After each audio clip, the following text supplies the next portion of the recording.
Radcliffe line का इतिहास सिर्फ एक रेखा खींचने की कहानी नहीं है, बल्कि यह एक ऐसे निर्णय की कहानी है जिसने लाखों लोगों के जीवन को हमेशा के लिए बदल दिया।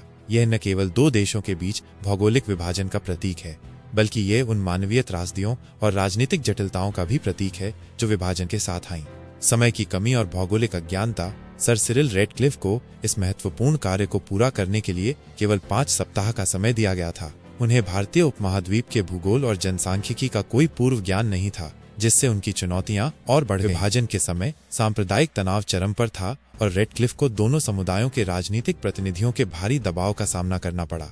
यह दबाव उनके निर्णयों को प्रभावित करने में महत्वपूर्ण रहा। अब रेडक्लिफ और उनकी टीम को अपर्याप्त मानचित्रों और जनगणना डेटा पर निर्भर रहना पड़ा, जिससे सटीक सीमांकन करना मुश्किल हो गया। रेडक्लिफ को सीमा रेखा निर्धारित करने में जिन कठिनाइयों का सामना करना पड़ा, उसका एक उदाहरण गुरदासपुर जिले का विभाजन था। यह जिला एक ऐसा क्षेत्र था जहां मुस्लिम और गैर मुस्लिम आबादी लगभग समान थी, जिसके कारण रेडक्लिफ के लिए यह तय करना मुश्किल था कि इसे किस देश में शामिल किया जाए।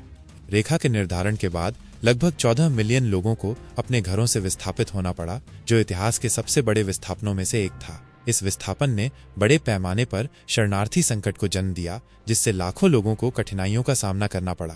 उदाहरण के लिए पंजाब में लाखों सिखों और हिंदुओं को पाकिस्तान से भारत में शरण लेनी पड़ी, जबकि लाखों मुसलमानों को भारत से पाकिस्तान जाना पड़ा। विभाजन के दौरान बड़े पैमाने पर सांप्रदायिक हिंसा और नरसंहार हुआ, जिसमें लाखों लोगों ने अपनी जान गंवाई। यह हिंसा न केवल शारीरिक थी, बल्कि इसने समुदायों के बीच गहरे घाव भी छोड़े। उदाहरण के लिए कई ट्रेनों में यात्रियों को मार दिया गया और कई गांवों को जला दिया गया। परिवारों और समुदायों का विभाजन।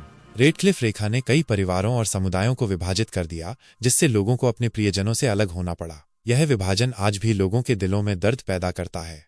रेडक्लिफ रेखा ने भारत और पाकिस्तान के बीच कई राजनीतिक विवादों और सीमा संघर्षों को जन्म दिया है, जिनमें कश्मीर विवाद सबसे प्रमुख है।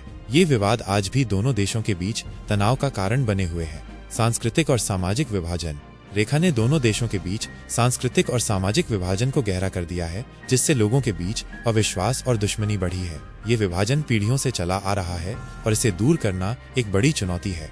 रेडक्लिफ रेखा का इतिहास हमें ये याद दिलाता है कि राजनीतिक निर्णयों के मानवीय परिणाम कितने गहरे हो सकते हैं। यह हमें विभाजन की त्रासदी से सीखने और शांति और सद्भाव की दिशा में काम करने की आवश्यकता पर जोर देता है।